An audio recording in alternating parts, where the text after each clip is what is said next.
بسم الله الرحمن الرحيم هل أتاك حديث الغاشية وجوه يومئذ خاشعة عاملة ناصبة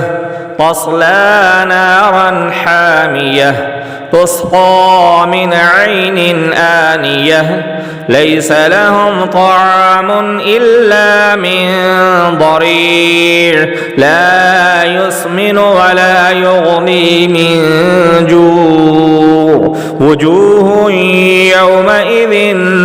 ناعمة لسعيها راضية في جنة عالية لا تسمع فيها لاغية فيها عين جارية فيها سرر مرفوعة وأكواب موضوعة ونمارق مصفوفة وزرابي مبثوثة أفلا ينظرون إلى الإبل كيف خلقت وإلى السماء